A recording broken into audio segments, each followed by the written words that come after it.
Our draft special presented by SeatGeek, the official primary ticketing partner of the Washington Commanders. And welcome on in.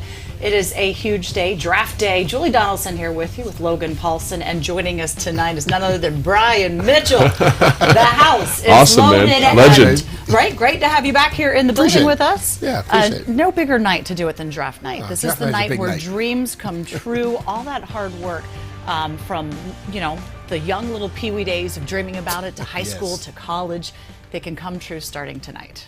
Oh yeah, definitely. And I think the whole ultimate thing is you've been looking for this day your whole life, but this is just the night where it starts. They pick you to go somewhere, but you have to go out there and make sure you can live up to the hype, be ready to put the work in. I think a lot of guys in this draft are ready for it. Well, Logan, you've been sitting here getting into the nitty-gritty of all the different potential moves Washington could make, and we will be back live when we are officially on the clock to talk about the moves Washington does make, should they decide to trade back, who that next player to join the roster will be. We also have Fred Smoot out at FedEx Field. There's a very special event going on out there for our ticketing partners. Logan, finally, you don't have to guess anymore on what it's going to be. Yeah, I'm really excited to find out here in about, an hour, whatever. So. And then Fred out at FedEx Field. There's a lot of excitement for tonight, folks. Excited for the burgundy and gold. So, Fred, what's going on? What's the atmosphere like out there?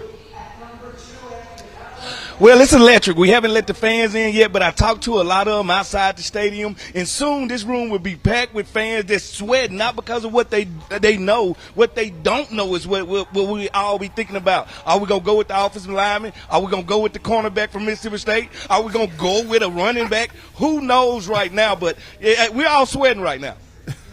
Sweating, huh? Fred's always sweating. He has to always look. You've worked with him long enough to know. Oh, and, yeah. And you know Logan has been getting all the time. State. Yeah, right. Yes. He's always got to Yes. be from Mississippi State, the Bulldog. Can you give us a bark for that one too, Fred, please, before we check back in with you a little bit later? That's our very own Fred Smoot. Look, the cornerback he likes is by all means legit. I know you're Emmanuel concerned a little Forbes. about his size, a little bit wet, but Fred will make a good argument for him. He'll certainly be drafted tonight at some point. He should be the number one that. pick based on Fred. Yeah, based on Fred's analysis, absolutely. Bias. It's okay. We all have our school loyalties. By all means, I'm rooting for one specific Gator as well throughout the night and for his success. Not necessarily maybe the fit for us here, but that's what we're going to be talking about. What would you say is the greatest need coming into tonight for this team, Logan? Well, I think it's interesting because Washington did a really nice job in this free agency period of addressing all the needs that kind of were lingering, right? So instead of kind of saying we need to get these players, they were able to kind of say we've shored up tackle a little bit, we've shored up center, we've got an interior swing guy, we got our linebacker here in free agency. So they don't need to pick anybody, but I still think based on the strengths and weaknesses of this draft, I think offensive line, corner in the first round, and then possibly edge rusher. And that's not saying that this team needs edge rusher. I'm just saying that's what's strong when Washington's picking at 16 in the first round. You look at the possibility that two edge rushers that you have could be gone next year sometime, and you have to start looking for that. But for me, I look at this team and I look at the strength, and it's the defensive line. And you look at everything that's happened since they got in the defensive line that they've had. You have to build the offensive line in the same light. Yeah. And I think all of a sudden now everybody at skill positions begin to look even better. Yep. Look, I'll be asking questions all night long here from Logan, but we also know that you love to ask Logan questions as well. So drop them on in the chat later in the show to close out the show. I mean, you enjoy that, right? I do. I really enjoy the fan interaction. They're always good questions. So that's always fun. They are, because we have a very smart, wise fan base. Yeah. You do talk about the edge rushers. I mean, I think it's a very potential chance right there. Look, the team did not pick up the fifth-year option on Chase Young. We know that this franchise and this team, they like to go about the go prove it deal. Sure. Deron Payne said he was kind of ticked off, but he proved it. And then we goes to show that they will got pay paid, for man. that. Yeah. So it will potentially be a position that this year they might be set, but you need to think about the future and build towards that as well. When it does come to drafting biggest position of need, we've mentioned, DN, you mentioned O-line, you mentioned cornerback. Yeah. What are some of those names that would need to be there for you to select at 16? And if not, to say, okay, let's trade back because we can get a caliber player there as well. Well, I think there's a cluster of 3, maybe 4 guys, depending on how you classify DeJuan Jones. To me, he's a third-tier guy, so he's not quite in that first-tier group. But Anton Harrison out of Oklahoma, I think, is a very special pass protector. Yeah. Not the most physical guy, but a guy that really has a feel for that pass protection game. Played a lot of football. brings position flex, can play left, has played right tackle. Darnell Wright is another guy. I think you like him. Oh, yeah, I love definitely. him. Nasty, big, physical athlete. Doesn't have the same position flex, but a good football player. And then Broderick Jones out of Georgia.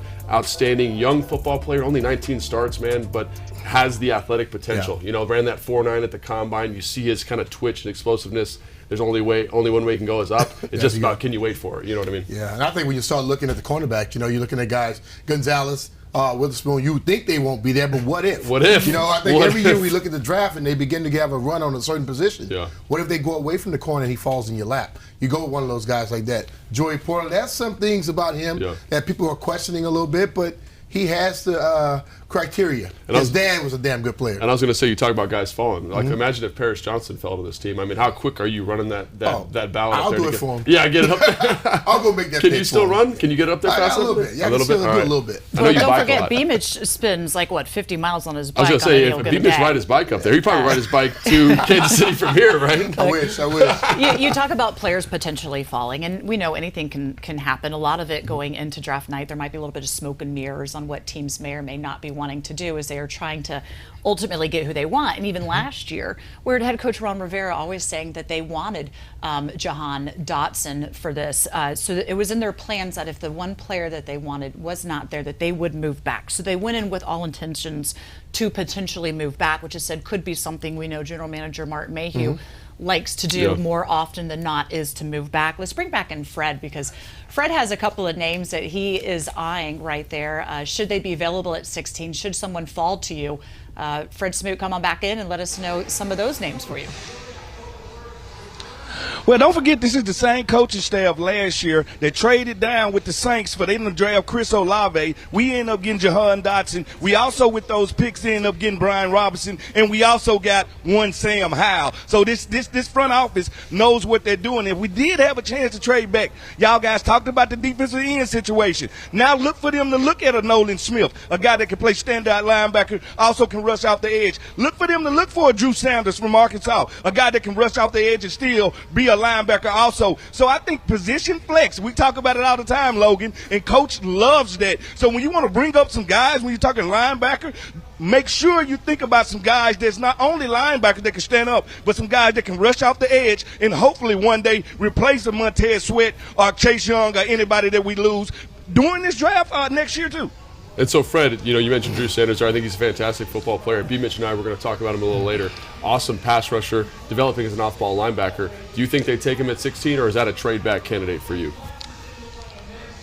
If it's Nolan Smith, you have to take him. I think you have to take him right there. You have to take him because at the end of the day, I'm sorry, he's one of those guys, and I told you, he reminds me of Micah Parsons. Don't forget Micah Parsons ran a 4.40, so did Nolan Smith. Don't forget that Micah Parsons played high-level football, so did Nolan Smith. And when you talk to this kid, I had the privilege of interviewing this kid. He is marvelous. He's the type guy that you want on your team. Yeah, absolutely. And then Fred, we haven't. We're how long are we in the show? About 15 minutes. We haven't mentioned Emmanuel Forbes by name. Yeah. How excited would you be if they drafted him at 16? Thank you so much, Logan, for giving me that intro right there. You know what? I always tell people, it's one way to get your stock to drop, and that's for Emmanuel Forbes to put you on the Forbes list. And one guy that did that was Will Levis. He took on Will Levis. He took on the top players in the SEC. He took on the number one pick in this draft. This guy has checked Justin Jefferson. This guy has checked Jamar Chase. This guy has done it all, but everybody talks about 166. Let me tell you what 166 tells me, that he's held up for 4 years in the SEC. He will be all right in the pros, but if you want somebody opposite of St. Juice that's going to take the ball away and become an offensive player when he gets his hand on the ball, no other than Emmanuel Forbes. And I can say this to all of my Commanders fans, Mississippi State has only did good by this organization. Oh, I love that guy, man. I'm sure every single one of them has always panned out, but you did, Fred. That's really all that matters for us right now.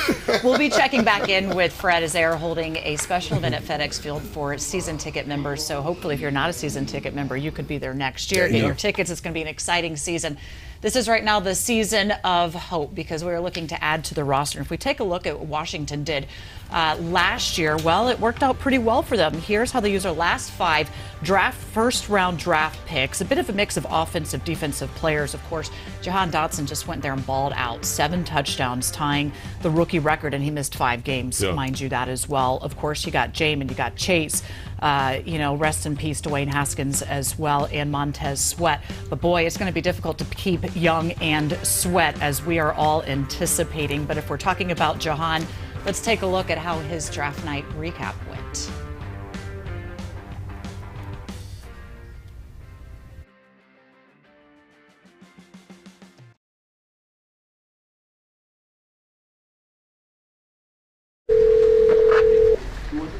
Hello? Yes, Jahan Dotson, please. Yes, sir. Jahan Dotson, touchdown! Jahan Dotson has the best hands in this draft. How do you feel about being the first round? Hello? Yes, Jahan.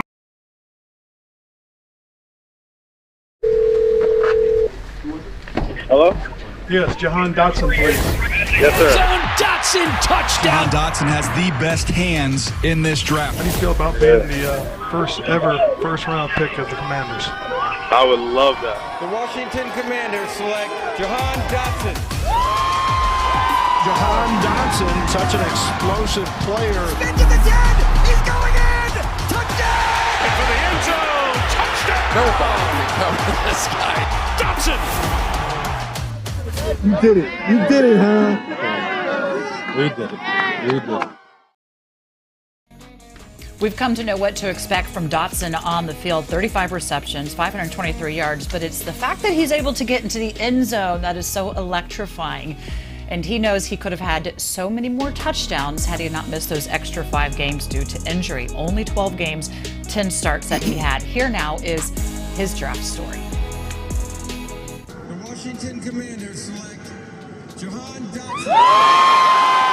I couldn't wait for the moment. It's been what I was working for all my life. I had no idea what to expect. I didn't want any expectations really to be planned in my head. I just kind of wanted to go with the flow like I really do with everything.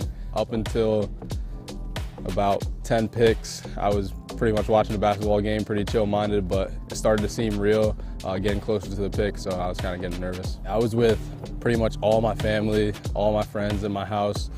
And it was truly a moment that I'd never forget. It was just really cool, I would say, as soon as I got drafted, just to have my mom and dad right there by my side because, they've been by my side pretty much my entire process. So being able to have them by my side in the biggest moment of my life was definitely the coolest moment.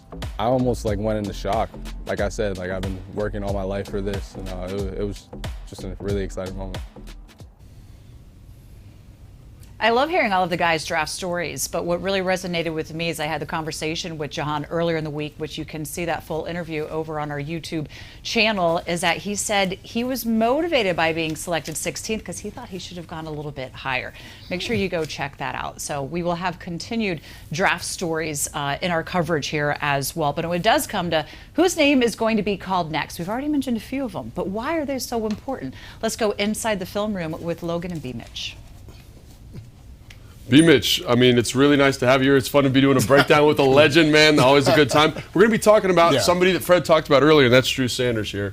And I think he's an interesting guy because he started his career off at Alabama as an edge rusher. And you see that here, right? That inside sudden move, that Euro step, beating the back, getting sacks. He had 9 sacks last year. Good. Awesome off the ball, beating running backs. Really fantastic football player, but transitioning to a new position. That's something you've done. Can you talk maybe what some things he's got to think about moving to a new role within the defense? I like the fact that he can play multiple positions at the linebacker position. He plays off the ball. He also can rush the passer. And I think that right there is something that helps the whole defense out. We look at receivers that line up in different positions. That's right. He lines up, now you're thinking. You're questioning what's going on. And Ron talks a lot about position flex. This is a guy that you can use in multiple positions and you can change some things up. Absolute position flex and a way to hide a pass rusher on the roster, which is very good. And, he's learning how to tackle, but I see a guy you can snap through the hips, deliver a blow. That gets me excited, right? He's also 6'5", man. And you played quarterback. How do these tall linebackers disrupt throwing lanes? They make quarterbacks have to throw. We have a lot of shorter quarterbacks in the league now. They make them have to throw more of an arc on the football, which means you're inconsistent in your passing, which is going to make it better for defensive backs to get there. Those balls that float. field. You have safeties coming up and getting it.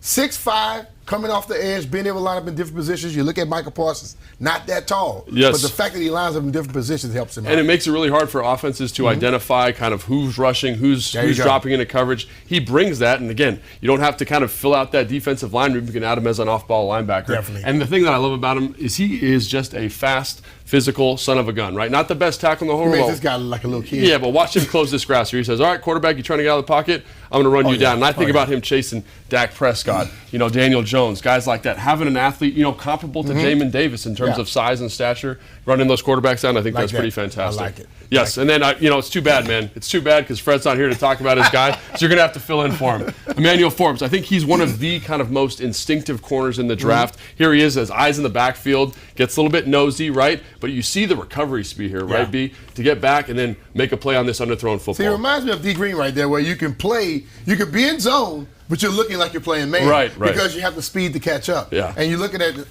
he looks like a little better than Fred to me right there already. But ultimately, he was able to get back, gain the ground, and he caught the ball at the highest point. And you see the ball skills, right? Yeah. And he's a guy that, like Fred's going to say, he is dangerous with the football in his hands. Here he is against Will Levis, who's probably going to be a top 15, maybe top 20 pick in the NFL. Number 1 based off of him. Yeah, here's the screen, and then you love the anticipation. Just an instinctive football player, right? And 166 pounds, that scares a lot of people, but I see a guy who thinks football at a high level. Well, we look at I keep forgetting in Philadelphia, that receiver, they thought he couldn't play. Oh, right. What has he done? Yes. One thing about if you play in the SEC, you can still come into the league and play no matter how big you are. If you last there, you can last in the league. Yes, absolutely. And we talk about lasting, and I like a guy, even though he's little, man, he's a physical son of a gun now. Here's a screen. This is a first-round tackle here from Georgia, Broderick Jones. Watch him try to get out in space. And he says, I know what this is. I'm going to read this. I'm going to beat this block and get in here and make a nice physical tackle. And that gets me fired up when you see that. You mentioned instinctive earlier. Instincts help little guys out. That's right. So you watch him. He was able to read and define what was going on and get there before that big tackle. Absolutely. And then, to me, this is a little fortuitous. Anytime you're getting interceptions, it's got to be a little bit lucky. Here's him at the bottom of the screen. Ball bounces off the receiver's foot. But then the thing that gets me pumped up is watching a guy with maybe some return ability, B. You are a return guy? What do you think, man? Well, I don't know. I like that. I'm looking for return ability. I think one thing about the return game, you got to have guys who can make big plays. Right there, you look at him. Yes. Find the end zone, baby. Yeah, so do you think Fred's too high on him, or do you like what he's got? No, I like what he has. Fred sometimes make me question things when he says it, but this kid here, saw him play a couple times, he can ball. Yeah, very, very talented football player. Julie, what do you think? You like Emmanuel Forbes, or how are you feeling? I do like him. The big question, of course, being, is he who Washington selects at 16? We don't know. We're waiting. We will be on the clock when Washington does come up, and we will be breaking down who they do select for that, or should they move back. So make sure you come back to us when we get to that point of the night. And if you do want to meet our first-round draft pick, we'll just come on out to National Harbor this Saturday, 11 to 4 o'clock. I'll be there. All these guys, you guys should come. You should come on out there. I'm going to make you come on out. It's at National Harbor. Go to commanders.com/draft party for tickets. You will get to see Jonathan Allen, Jahan Dotson, Sam Howell. And if we're talking about Sam right now, he fell in the draft, which Washington was quick to grab up, and he remembers his draft night last year. Here's his story. Declaring for the NFL draft is kind of a crazy process, especially with me. I came out early, so I was kind of back and forth between if I want to come out and if I want to stay. But it's an exciting time, just because everything you've worked to get to the NFL your whole life, and now you're kind of actually making that jump. There's just so much unknown. You're going to be going to a new city, living in a new city. You're going to be a part of a new team, and you have no idea what team it's going to be. For me, I just kind of sat back and just trusted God that He would kind of lead me in the place where he wanted me to be. But once you get that call, it's one of the greatest feelings ever, and such a sigh of relief just to hear your name called, and it's just a great opportunity. I'm just forever grateful to have so many people in my life and that have helped me get to where I am today, and they were able to all be there on that day, so it was just a super special time. Boys back together, man. I'm about to cry, dog. I was really excited about the players we had here, and to get to know those guys. They're all really good guys, so that was probably one of the best impressions. They had a higher grade. They've been very clear on that on Sam Howell. And when they had him at the 5th round, they say, wait, he's still sitting here for us. Like the first pick in the 5th round, you know. They said there's no other option we have to have. We have to go grab him. He was able to sit back and kind of saw the poise and composure last year in the Cowboys game for such a young quarterback. And Coach Rivera said he's going to give him every opportunity to be the guy. But when it does come to the draft, I guess there's always that question. There's rumors, everything's swirling around, Brian. Could they potentially draft a quarterback this year? Depending. You know, we talk about when people start dropping. If someone drops that you have a high grade on, all of a sudden you look up and they're in your lap. You have to start thinking about it. I think when I was looking at the show, at the interview, the press conference, Coach Rivera and also Martin Mayhew, they both stated, some people don't know what they're doing until their pick comes up. You can say what you're going to do, what you don't want, what you do want, but all of a sudden you look up and there's a Stroud sitting in your lap or someone like that. What do you really do? You know, if somebody comes to you and say, hey, we see he's there, what do you want to do? You may move back then, but ultimately, Sam Howell, I always say the quarterback is the most dependent position in sports, and people take that as a negative. But Joe Montana had a lot of damn good players around him, okay? And Joe Montana was a great quarterback. But Sam Howell had all that talent. Then they leave. You can't expect to play at the same level. But he's still the guy that was producing when he had great talent. Put the talent around him and see what he can do. Yeah, I definitely think a quarterback at 16 is probably improbable, like you're saying, Mitch. But like you said, if you've got a high grade on somebody, C.J. Stroud, let's say that's your number one quarterback on the board, he's staring at you right there. You got to trust your evaluations, right? And that's what you do. And that's not an indictment of Sam. That's just trusting your draft process, because that keeps you out of making bad decisions, which is the goal tonight. There's always a few surprises on draft night. Is there any surprise that you say, like, maybe we need to move up?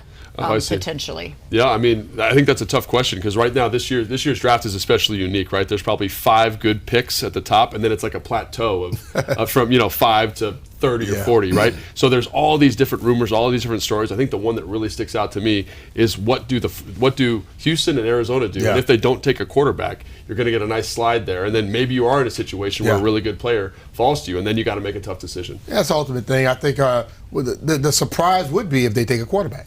We've heard all the talk. You know, we heard all that talk all year. But ultimately, also, I think a surprise would be if they draft a running back. If Robinson ends up getting it. I'm going to ask you, how do you like? I love it. You know, but the thing of it, I know the league has changed what we think about running backs, but that kid is special. He's special. And you have to sometimes not care what everybody else is doing, not care with the devaluing of a position, and take what you believe. Now, I think it's one question if Bijan Robinson falls to you.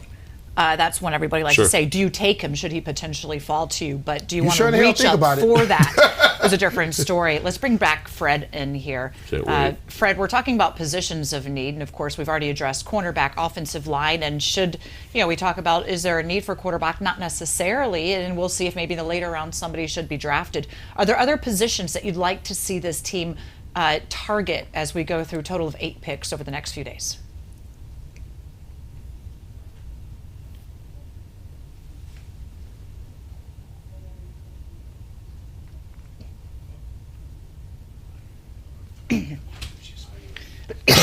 Okay. Lost Fred there, huh? Between Fred and the water, right? My allergies. What I'll say is that obviously, like in terms of later needs in the draft, right? What are you thinking about? Because I'm thinking obviously they need an edge rusher, they need a linebacker probably, maybe a Buffalo nickel. Is there anything that sticks out to you? I think for me, I want someone who is a playmaker at the return game. Oh, okay. And that guy could be a cornerback, he could be a safety, he could be a receiver, whatever. But I think I need to see someone at that position who's going to make a hell of a difference. Because after you return a ball, your team should be in good position, great position, and you should always have a threat to go the distance. Yeah, I was going to say one of the positions that's been interesting is this year specifically with running back is they have a whole bunch of running backs that have return ability. So how nice would it be to kind of kill 2 birds with one stone and say, hey, we got our 3rd down running back and a guy that can help us in the return game. And that's not an indictment of the guys who've been doing it, but just to have someone who can change field position, change the perspective of the game every time they do that kickoff or punt. It's a big deal. And constructing a team, I remember Coach Gibbs would state, he said, man, you save us a position. Yeah. You play 2 positions so we can get somebody in another position. Yeah. You find a guy that can play a position and return it, then you can add a guy to another position. This team loves playing defense. Yeah. They love playing the Buffalo nickel. You can have an extra Buffalo nickel on the team. You like to have the multitude with Eric Bieniemy for sure. Yeah. They like moving the receivers around and tight end. You can have an extra one. Yeah. You know, if you could find somebody that could really, really be a threat at that game. We have Fred back. Let's bring him back on in. it? Yeah, Fred's back on in. Let's see what we got. Look, Fred, maybe the allergies are getting to you too. It is that time of year. My goodness. Way on in here, Fred. Well, you know the thing about it, I understood that B. Mitch and Logan sabotaged my mic because they didn't. I did. I was like, we don't want to know what to hear him talk. Now. Yeah. So I give y'all guys the gospel right now. It's a lot of guys and a lot of tweeners. We talk with position flex. A guy like J.L. Skinner, a safety from Boise State. A guy that's 6'4", 230 pounds, can move down, can play linebacker, can play your Buffalo nickel, can move from the middle of the field. Let's talk linebackers. Linebackers. Everybody want to talk linebackers because that's what the fans want, because they didn't feel like we did a good job in free agency, but I did. So at the end of the day, it's linebackers out there that can get the job done. I wouldn't be shocked if they looked in the tight end position. I know we have a lot of guys that we like in that position. We got Logan Thomas there, got John Bates there. But if you can get a move tight end, a guy that's almost a wide receiver / tight end, I think that would be different. And don't forget that our new offensive coordinator, Eric Bieniemy, he is a running back. So I would not be shocked if we took one of these running backs late in this draft, or maybe somebody like Jahmyr Gibbs, who I think is marvelous. I think he's a game buster that can change a game. So I wouldn't be shocked about that.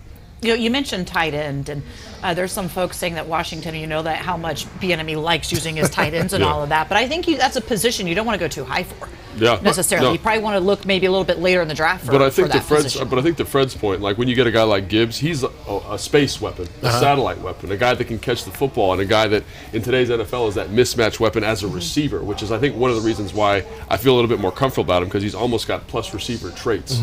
Right, Fred? Would you agree with that? He's got that plus kind of baller receiver ability, right? Well, I'm going to take you back to the old school. This is going to be way before your time, Logan. I'm talking about David Metcalf, Eric Metcalf. I'm talking about Dave Meggett. I'm talking about Brian Mitchell. I'm talking about bringing in that type of weapon. Swiss Army knife is what I call it. Just get me the ball, like Keyshawn says. Get it in their hand, get it in space, and make a linebacker tackle them. Make a safety tackle them. I think if Eric Bieniemy wants to find mixed matches, because if you find a mismatch in the backfield, guess who it opens up? One Terry McLaurin. But you know what? I think the thing about it is this. They've seen Travis Kelce work so well in Eric Bieniemy and Andy Reid's offense. But it's not necessarily the tight end you have to use all the time. Yeah. I have watched Terry McLaurin line up outside in one spot on each side. Yeah. So they know where he's at. They could get up, they could bump him.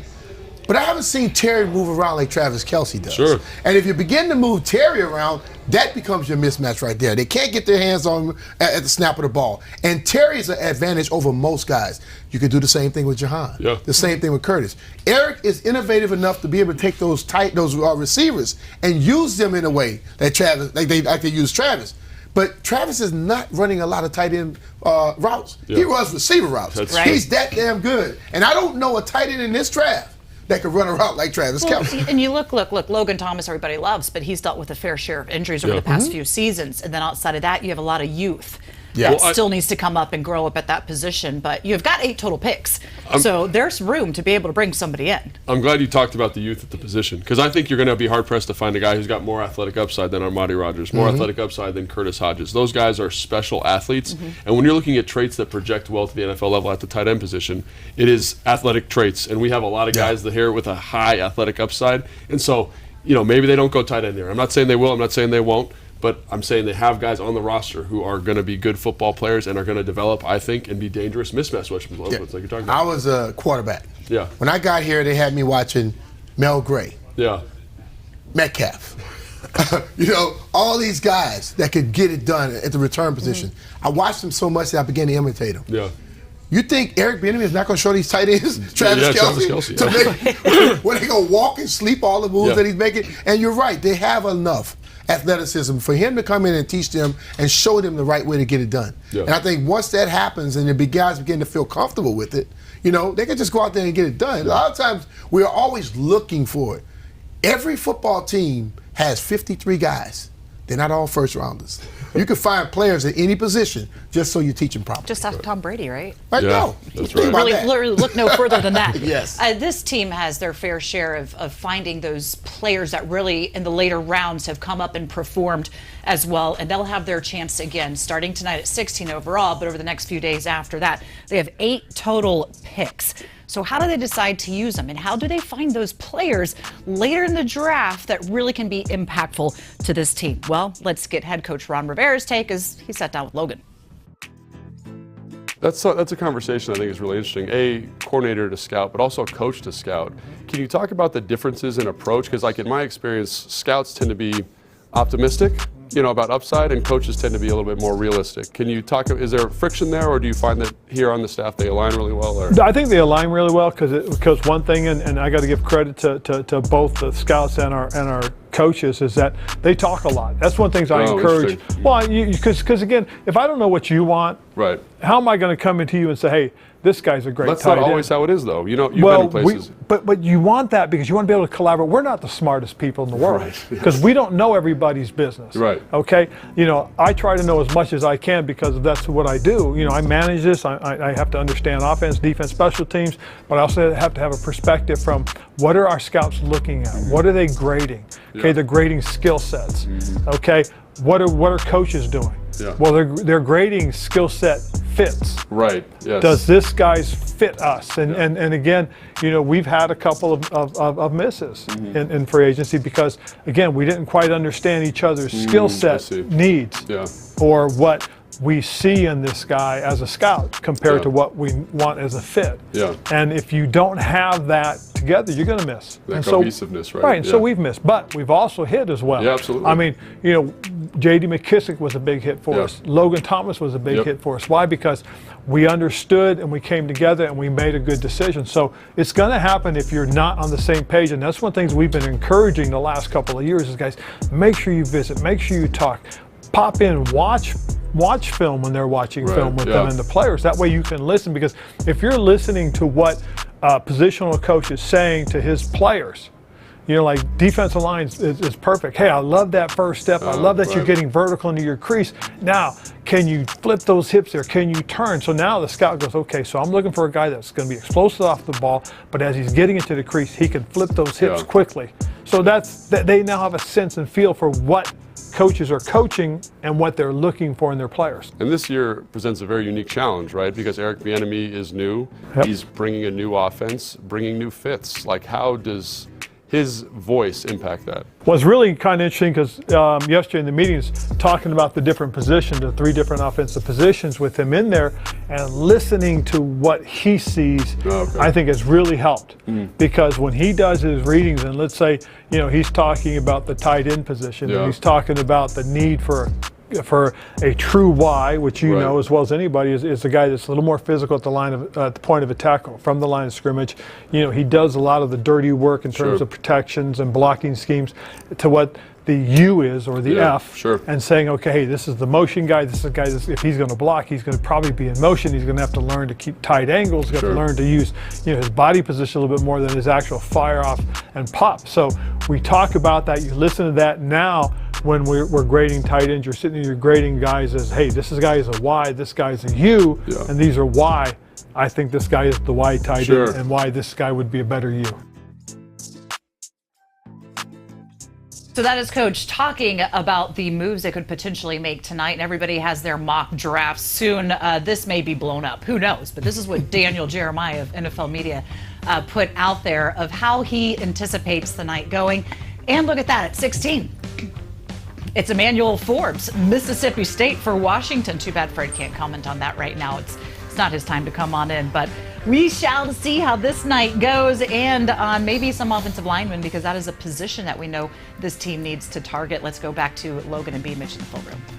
B. Mitch, man, if Fred was here, he'd be saying it's time to talk about the bacon, right? Because these guys are big and they smell like bacon. That's right. Oh, yeah. And we're going to talk about Ohio State. And Ohio State's unique, right? Because they've got 1, 2, 3 draftable guys that'll probably go in the first 60 picks, right? Special guys. And so I say, everyone's kind of down on C.J. Stroud right now, and I say this is probably one of the reasons why. Look at this pocket right here. I could throw from this pocket. You could throw from this pocket, and you actually, you're a short guy, right? You can see everything, and I see the field. See this guy get open out here, and that's because we've got excellent offensive tackles here, locking guys down, center providing good help, and I just see, wow, like these guys are dominant. Like these guys are draftable edge rushers, and they look like they're not even on the screen. And this dude is like a mountain right here. I mean, but you look at Paris Johnson, you look at him. I mean, I think the whole thing about him, he is in the right position right here, and he doesn't get he doesn't give him that little hinge to go straight to the quarterback. Yes. He make him have to go through his shoulders.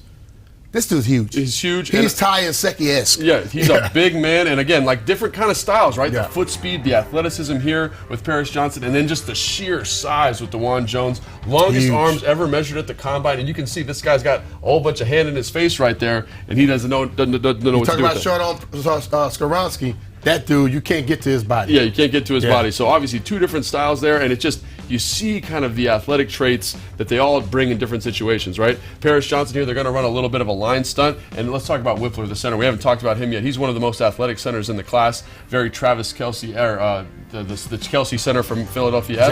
Jason, there we go. Watch the stunt here. They pick it up. Foot speed, athleticism, get that thing, and then we're going to finish that guy. Looked like he had overplayed him, but boom, he was able to get right back, and that shows great athleticism. And that's like, it's the athleticism, the redirection that makes him the guy that's really, really valuable in this draft. And what's it like to play with a guy that's that kind of athlete? Well, you play with, I play with the Hogs.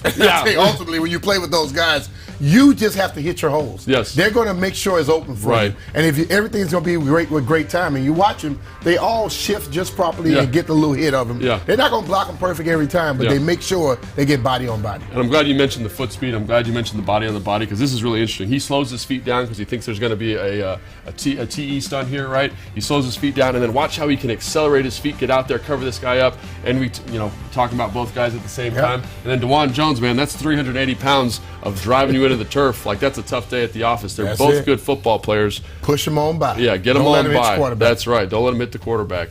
That's exactly what you're looking for here, right? Again, excellent pass set, the foot speed, the athleticism by both guys. And just watch, Jahan gets a little bit of help there. Totally in control of this block. And then we got to point out Jahan Jones here. Watch as he just drives this guy out of the picture and blocks him for 1,000. He's going to be blocking him when he crosses the line of scrimmage. He's still blocking him. He's still blocking him, right? So that's what happens when you got a guy who's just physically better than the guy across the line. And he understands, when I got my hands inside, I can grip those shoulder pads. They won't call holding. They won't call holding. That's exactly right. And you said something about position flex, right? There you go. This guy can play any position on the O-line except for center. Obviously, Paris Johnson or Jahan Jones is a tackle only. But, man, look at these guys, position flex, speed rushers, keeping that pocket nice and that's what you want. You want guys that can play multiple positions, because in any game, something can happen. Right. And when we look at Paris Johnson, he's just like Riley McKenzie. From left tackle to right tackle. He played every one of them, even center. And now if he can play multiple positions for you, it gives you a lot of flexibility. A lot of flexibility. And then here, Jahan Jones against a speed rusher, locking that guy down, those long arms again, making it easy for him. So just these guys are excellent football players. One's probably going to go top 10. One will be there between that 25 and 35 range. Great value. And then here he is playing left guard, right? And watch him. He says, "What's up, middle linebacker? I'm going to get on you real quick, and we are going to check out this turf here real quick and see what that looks like." Man. And you love when guys are nasty like that. And that's what being a Hog. Hog. Drive them under the dirt. That's what being a Hog's all about. There's a whole bunch of guys from Ohio State that are nasty, excellent football players. Julie, you like O-line play? Yes. And of course, we know, look, if you're going to have a quarterback back there, you got to make sure you protect him. And the position flex, I think, is something that we saw last season desperately needed, because they were just shifting all over the place with injuries and things left and right. So we'll see if Washington does get an offensive lineman tonight or throughout the draft as well. We keep talking about tonight, how it is all about the memories. Let's go back out to FedEx Field and bring in Fred Smoot with his memories from draft night and with some of the fans and what they're hoping for tonight. Fred. Oh, thank you, Julie. I go by Fred Burgundy and Gold on draft day. And I'm out here with the ladies of Washington, and they got their 2 cents that they want to put in about the draft pick. Ladies, who would you wish for the team to pick today in the first round? Any names you like? I would love Dante Banks from Maryland, because I'm from Maryland. Go. I'm from Maryland, too. So y'all only doing this because you watched him play, or y'all doing this because he a homer? All right, have you ever heard of a guy by the name of Emmanuel Forbes from Mississippi State? Yeah, he's a little skinnier. He's not as buff as Dante. That's okay, but he can play. He can play. So you with them. So would you be mad if we took an offensive lineman instead of a cornerback in the first round? Oh, Jesus. I hope not. You can't call for Jesus now. I hope not. You hope not? I'm a Commando fan, 100%. What did you say about the quarterback position? I said we need a new quarterback. You don't believe in Sam Howell, ma'am? He can be on the side. But we need somebody that's fresh. Julie, as you see at FedEx Field, we don't know what's going on. Back to you in the studio. Thank you. That's the whole point of the draft. Everybody has their own opinions. Look, we've got the scouts, the coaches. They have been working really over the last year, especially the past few months, putting together their boards for this. It all takes place tonight in Kansas City. So let's actually go to Kansas City and bring in London Fletcher. He is out there. Hey, London's getting ready for the draft. What is Kansas City like right now, London? What's the atmosphere and the excitement getting ready for what's going to be a red carpet and exciting evening? It is on fire, Julie. As you know, and Logan, you guys, Kansas City's a great sports town. They love their football. The city has been anticipating this day for a long time. A ton of fans out here, a ton of just people all over the city. You can feel the energy, feel the excitement. They're extremely excited about this. And then the fact that they're the defending Super Bowl champions and hosting the draft, it doesn't get much better than that. We've been talking a lot, and if you've been listening in, everybody has a different opinion on who they want Washington to select at 16 overall, or what they potentially want them to do to move back, to move up. What would you like to see happen tonight? You know, as I look at the team and assuming they stay at number 16, you can see them drafting. I still feel like an offensive lineman is still a need for the team. If they decide to go corner, I'm great with that. It seems like, and this is a deep cornerback draft, so they may choose to go offensive lineman in the first round, maybe get a cornerback in the second round. But one of those two positions, either of those two positions, I'll be happy with and continue to build for the future. Well, London, I was always – you think back to when you came out. You know, what was it about the draft, and how were you feeling waiting for it? Because I'm sure a lot of these guys are a little nervous right now. Yes, I'm standing at the hotel. It was a long time when you were drafted. I was going to say, it was a long time ago. Maybe you can't remember. I don't know. I'm not as old as you, so it's not as long as you. Touche. No, I tell you what, my draft memories is totally different coming from a Division III school, undrafted guy. There wasn't a party for me. I'm sitting in my cousin's basement by myself, sat there for two days in the same spot, waiting to hear for my name to be called. I'd still be waiting if it was up to them because it wasn't called, but got an opportunity after that. I'm actually staying at the hotel where all the draft picks that are here in Kansas City are staying at, and I got here and you see those guys getting ready, their families here, getting ready to head over to the draft, and they got their best out. You can see from these people. I was actually on the hotel with some of B. John Robinson's people, and I didn't say anything to them, but I'm just listening to them and their excitement and how proud they were of him, and just like, man, this is an experience of a lifetime, and it's something they'll never forget. Most certainly. That is what tonight is all about, changing futures. I get goosebumps just thinking about it. You get to actually name our second round pick tomorrow, so we'll be excited. Glad to have you representing us out there in Kansas City, our good old London Fletcher. There you go. All right, thanks, London. We are getting close. The draft starts in just about, 18 minutes, and then we are going to sit back and wait to see how things unfold. Head coach Ron Rivera says when you get to number 11, about 5 picks away from where Washington is selecting, that's when they really start to kind of go to work to see who would potentially need to move up, who is still left out there, to try and see how they want to plan out their night. It's you've got to talk to coach and the process that goes into it, the excitement. Do they get up for this as well, like the players? I mean, I think so. I mean, they got to evaluate 400 players. They have write-ups on 400 players, and it all comes down to this moment for this pick and these 8 picks, and you got to make sure you get them right. So I'm sure the pulses are up, and also I think the one thing Ron said is that he's excited to help people kind of fulfill their dreams and get the right people in the building, and that's exciting. And think about it, the guy you want, somebody may pick him right before you do. And then you got to go back into the well and find out what you want to do now. That's why they do these tier systems, as you've broken down as well. They put them in a group and pick from there, and we will see which group they are picking from tonight at 16 overall. We will be back here live when Washington is on the clock. Head coach Ron Rivera will join us as well as our first round pick, so make sure you come back here. This is our draft night special.